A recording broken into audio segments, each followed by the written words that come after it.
আসসালামু আলাইকুম বন্ধুরা, আশা করি আপনারা সকলেই ভালো আছেন আর আপনারা দেখছেন এমডি ভয়েস টিভি। প্রিয় দর্শক, আজকের এই ভিডিওতে আমরা আলোচনা করব যে কিভাবে শিশু হযরত ইসমাইল আলাইহিস সালামের পায়ের আঘাতে জমজম কূপ সৃষ্টি হয়েছিল এবং মক্কার ধুধু মরুভূমিতে কিভাবে জনবসতি গড়ে উঠেছিল সে সম্পর্কে একটি বিস্ময়কর সত্য ঘটনা, যা শুনে আপনি বিস্মিত হয়ে যাবেন। তাই পুরো ঘটনাটি বুঝতে ভিডিওটি একবারে শেষ পর্যন্ত দেখবেন। হযরত ইব্রাহিম আলাইহিস সালামের দুইজন স্ত্রী ছিলেন, একজনের নাম সারা এবং অপরজনের নাম হাজেরা আলাইহিস সালাম। হাজেরা আলাইহিস সালামের এক পুত্র সন্তান ছিল, যার নাম ইসমাইল আলাইহিস সালাম। একদা মহান আল্লাহ তাআলার পক্ষ হতে আদেশ এলো, হে ইব্রাহিম, তুমি তোমার স্ত্রী হাজেরা এবং পুত্র ইসমাইলকে নিয়ে মহান আল্লাহ তাআলার উদ্দেশ্যে বেরিয়ে পড়ো এবং তাদেরকে মক্কার এক নির্জন প্রান্তে রেখে এসো। মহান আল্লাহ তাআলার এই আদেশ আসবার সঙ্গে সঙ্গে হযরত ইব্রাহিম আলাইহিস সালাম তার স্ত্রী এবং পুত্রকে নিয়ে বেরিয়ে পড়লেন। হযরত ইব্রাহিম আলাইহিস সালাম দুজনকে নিয়ে সাফা ও মারোয়া পর্বতের মাঝে পৌঁছে গেলেন। সেখানে তখন কোনো মানুষের বসবাস ছিল না। হযরত ইব্রাহিম আলাইহিস সালাম তাদেরকে কিছু খেজুর এবং একটি পানির পাত্র দিলেন। এরপর তিনি ফিরে যেতে লাগলেন। হযরত হাজেরা আলাইহিস সালাম ইব্রাহিম আলাইহিস সালামের হাত ধরে বললেন, আপনি আমাদেরকে এভাবে ফেলে কোথায় যাচ্ছেন? এখানে না আছে কোনো খাবার, না আছে কোনো থাকার জায়গা, আমরা এখানে কিভাবে থাকব? হাজেরা আলাইহিস সালামের কথা শুনে ইব্রাহিম আলাইহিস সালাম চুপচাপ ছিলেন। হযরত হাজেরা আলাইহিস সালাম বারবার জিজ্ঞেস করতে লাগলেন, কিন্তু ইব্রাহিম আলাইহিস সালাম তারপরও চুপচাপ ছিলেন। এরপর হযরত হাজেরা আলাইহিস সালাম জিজ্ঞাসা করলেন, এটি কি আল্লাহ তাআলার হুকুম? তখন ইব্রাহিম আলাইহিস সালাম হ্যাঁ সূচক মাথা নাড়লেন। তখন হযরত হাজেরা আলাইহিস সালাম বললেন, যদি মহান আল্লাহ তাআলার এটি হুকুম হয়ে থাকে তবে তিনি নিশ্চয়ই আমাদের হেফাজত করবেন। এরপর হযরত ইব্রাহিম আলাইহিস সালাম সেখান থেকে চলে আসলেন আর তিনি মহান আল্লাহ তাআলার কাছে দোয়া করলেন, ইয়া মহান আল্লাহ তাআলা, এখানে না কোনো খাবার আছে, না কিছু পান করার মতো আছে। আমি আমার পুত্র ইসমাইল এবং আমার স্ত্রী হাজেরাকে সেখানে রেখে এসেছি সম্পূর্ণ আপনার ওপর ভরসা করে। হে আমার আল্লাহ তাআলা, আপনি তাদেরকে খাবার এবং পানি পান করার ব্যবস্থা করে দিন, যাতে তারা আপনার শুকরিয়া আদায় করতে পারে। হযরত হাজেরা আলাইহিস সালামের কাছে থাকা পানি এবং খেজুর যখন শেষ হয়ে গেল, তখন শিশু ইসমাইল ক্ষুধা এবং পিপাসার যন্ত্রণায় কান্না শুরু করলেন। ছেলের এমন করুণ অবস্থা দেখে পানির খোঁজে হযরত হাজেরা আলাইহিস সালাম কখনো সাফা আবার কখনো মারোয়া পর্বত যেতে লাগলেন, যদি কোথাও পানির কোনো ব্যবস্থা করা যায় এমন আশায়। এইভাবে তিনি সাফা মারোয়া পর্বতের মাঝে দৌড়ে এসে পুনরায় তিনি ইসমাইল আলাইহিস সালামের কাছে আসতেন। সেখানে তিনি হযরত ইসমাইল আলাইহিস সালামকে মাটির ওপর শুয়ে রেখেছিলেন এবং তিনি তার আশেপাশে পানির খোঁজ করতে লাগলেন।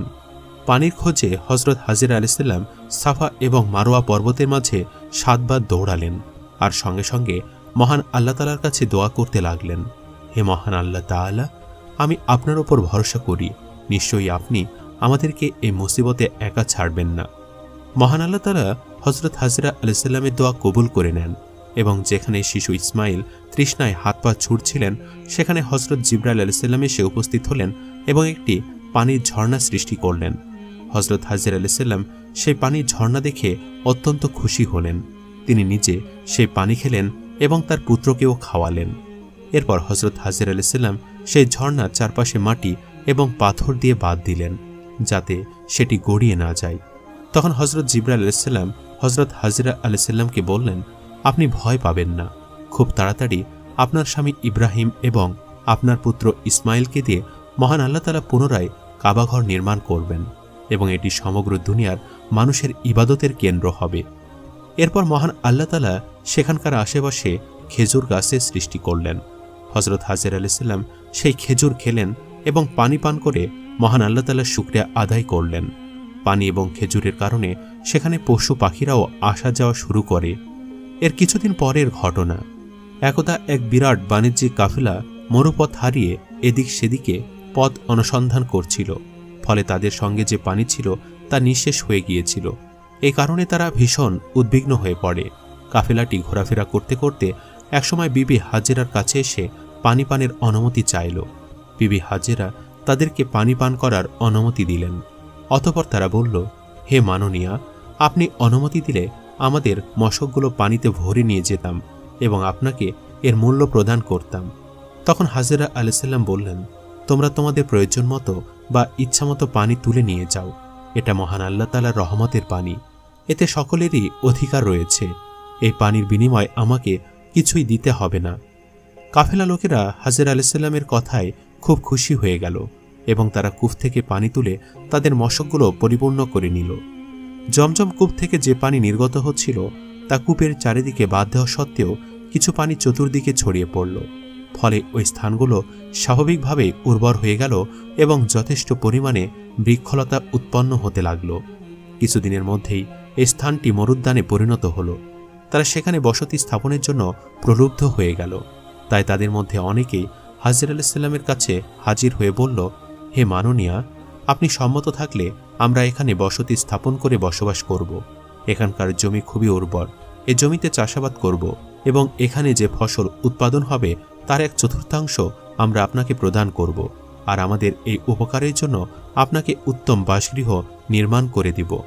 এ বিষয়ে আমরা আপনাকে আরও প্রতিশ্রুতি দিচ্ছি যে যদি অনুগ্রহ করে আপনি আমাদের এই প্রস্তাবে রাজি হন, তাহলে আমরা এখানে যা কিছুই করি না কেন সবকিছুতেই আপনার অনুমতি ও উপদেশ গ্রহণ করব, আর আপনার অনুমতি ছাড়া আমরা কখনোই কিছু করব না এবং আপনাকে আমাদের মায়ের মতো মান্য করে চলব।